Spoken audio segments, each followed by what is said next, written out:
السلام عليكم ورحمة الله تعالى وبركاته ونكسن دawad yaal meel kasto dunida nagala socotaan waa habeenimo talaada bisha December ay sii galayso 20 sanada 2022 qodobada barnaamijkeena ku maqli doontaana waxaa kamid ah dagaal xoogan oo maanta ka dhacay galbeedka gobolka City iyo jabhadda xoreynta galbeedka City oo gaadhay guul muhiim ah kadib markii ay dib gacantooda u soo gashay magaalo weyn oo halkaasi ku taala muddo dheerna ay haysteen kooxaha canfarta iyo waliba xoogihii ugu dambeeyay naga soo gaarayay gobolkaasi inagi doona iyo dabaaldegyo ka soconaya gudaha deegaanka Soomaalida kadib guushaasi muhiimka ah ee ay gaadheen ciidamada xoreynta galbeedka gobolka City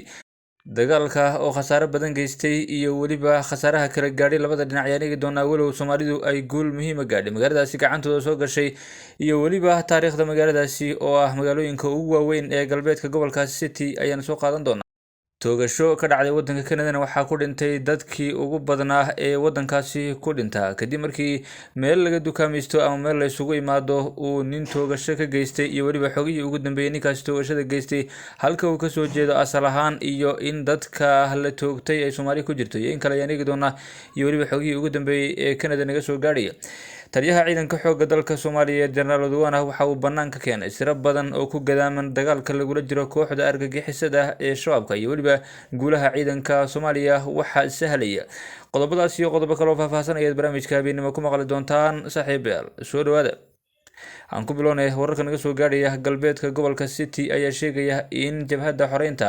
galbeedka City ay maanta gaadhay guul muhiim ah kadib markii ay kooxaha canfarta ku dagaalameen deegaanka ama degmada caanka ah ee lagu magacaabo Cundhufo isla markaana ay gacanta ku hayeen kooxaha canfarta oo muddo dheer halkaasi gacanta ku hayay waxaase la sheegay in dagaal ka dhacay duleedka magaaladaasi ay ugu suurta gashay kooxaha xoreynta galbeedka gobolka City ee Soomaalida inay la wareegaan magaaladaasi isla markaana ay dib ugu soo celiyaan gacanta dowladda deegaanka Soomaalida waxaa la arkayay calanka dowladda deegaanka Soomaalida oo halkaasi ay geeyeen jabhadda xoreynta galbeedka City wax ka badan 10 sano oo halkaasi ay ka maqnayd gacanta dowladda deegaanka Soomaalida ayaa maanta waxa ay ciidamada xoreynta jabhadda galbeedka City ay halkaasi gaadheen markoodii ugu horeysay waa guushii ugu horeysay ee muhiim ah ee ay ka gaadhaan ciidamada xoreyntu kooxaha canfarta ee gacanta ku haya deegaanada dhowrka ah ee ku yaala galbeedka City ee Soomaalidu ay leedahay si kastoo yahataba waxaa la sheegay in weli dagaaladu ay soconayaan isla markaana canfartu ay isku dayayso inay mar kale weerar ku soo qaado deegaankaasi iyadoo xoguhu ay tilmaamayaan in canfarta maamul iyo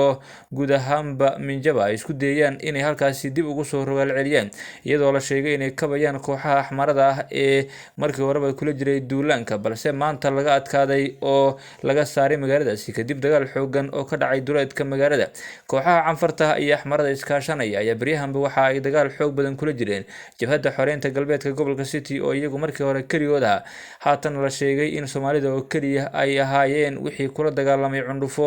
ciidamadaasi huwanta ah ee axmarada iyo canfarta isugu jira balse laga saaray magaaladii oo laga itaal roonaaday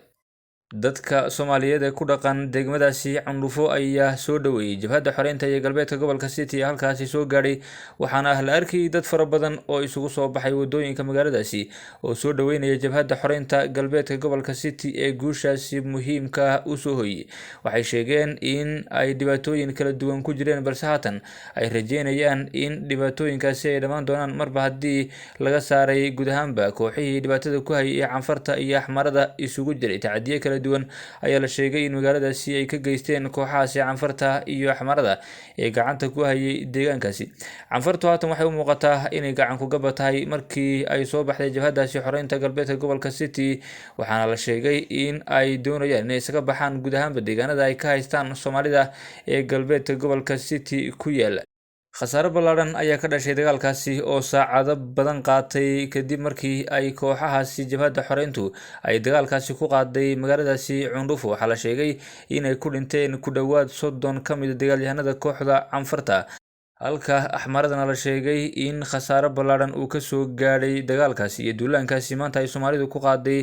degmadaasi Cundhufo waxay ka mid tahay magaalooyinka ugu waaweyn ee galbeedka gobolka City ku yaala ee gacanta kooxaha canfarta ku jira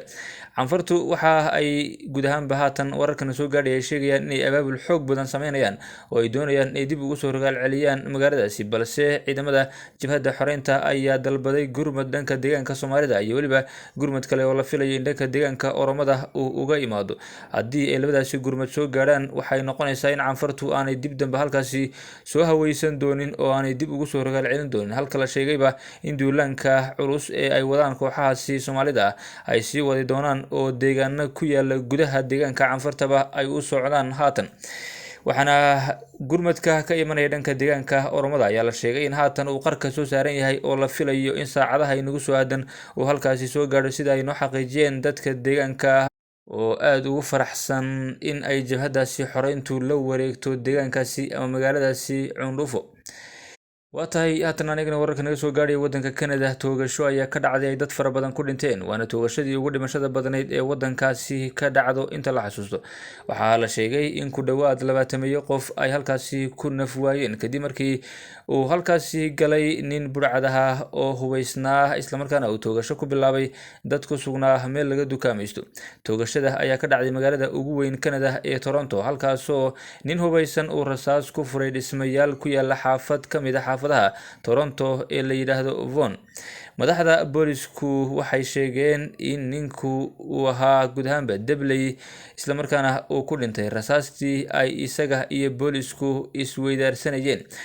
si kastoo yaataba ninkaasi dhimasho badan ayuu geystay isla markaana waxa uu halkaasi ku dilay dad tiro badan dadka dhintay ilaa iyo hadda lama xaqiijinin inay Soomaali ku jirto iyo in kale balse waxaa la sheegay inay inta badan u badan yihiin dadka cadaanka ah ee wadankaasi ku nool Soomaaliduna ay deegmadaasi ama deegaankaasi ay ku noolayd balse halkaasi isla xilliga aanay ku sugnayn wax dhibaato ah aanay ka soo gaadhin sida ay noo xaqiijiyeen dadka goobtaasi booqday si kastoo yaataba waxa wadanka Canada bilihii la soo dhaafay ku soo badanayay dadka burcada ee toogashada ka geysanaya dukaamada iyo waliba meelaha la isugu yimaado ee wadankaasi Canada ku yaala arintan ayuu caan ku ahaa wadanka dariska la ah ee Mareykanka oo muddo fara badan ay ka dhacayeen weerarada noocan oo kale ah balse haatan Canada ayaa u muuqata inay marti gelinayso dhibaatooyinkaasi toogashada iyo arrimahaasi la xiriira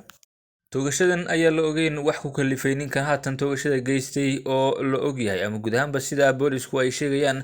uu ahaa nin wadankaasi Canada asal ahaan ka soo jeeda waxaana ay u muuqataa in cunsuriyad iyo waliba arrimahaasi uu ku saleeyahay toogashadaasina guud ahaanba ay u dhacday arrimahaasi arrimo la xiriira waa sida wadanka Mareykanku ay inta badan toogashooyinka uga dhici jireen si kastoo yaataba wadanka Canada ayaa haatan laga dareemayaa cabsi xoog badan waxaana Soomaali badan oo wadankaasi ku nool ay sheegeen in haatan ay dareemayaan cabsi xoog badan oo soo food saartay dadka ku nool wadankaasi Canada iyadoo lagu jiro xilligii fasaxa ee wadamada kala duwan ee dunida ee ciida Christmaska ama sanadka cusub ayaa waxaa muuqata in dhibaatooyinkaasi ay la soo darseen wadamadaasi reer galbeedka ah waa dhibaatada ugu weyn ee reer galbeedka haatan haysato in nin hubaysan uu iska soo garo meel dad badan ay joogaan isla markaana uu rasaas ooda kaga qaado inkasta oo Canada ay u muuqato inaan ahayn sida wadanka Mareykanka oo kale oo dadku aanay u hubaysnayn sida dadka Mareykanka ama Ameerikaanka ay u hubaysan yihiin haddana khatartaasi way jirtaa oo haatan hadiiba mar ay ku bilaabatay waxaa la sheegay in ay dhibaatadu sii socon karayso dadkuna ay dareemayaan cabsi aad u xoog badan lamana ilaalin karayo guud ahaanba qof soo galay meel oo rasaas furaya lamana oga halka uu tegayo iyo waliba meelaha la bartilmaameedsan karayo balse booliska ayaa sheegay inay la tacaalayaan oo wali goobta ay ku sugan yihiin goobaha kale ee wax ka dhici karaan dadka ay ku sii wargelinayaan akhayrta ashrafta leh hawada nagala socoto wuu taniyo kulanti dambe nabadgelyo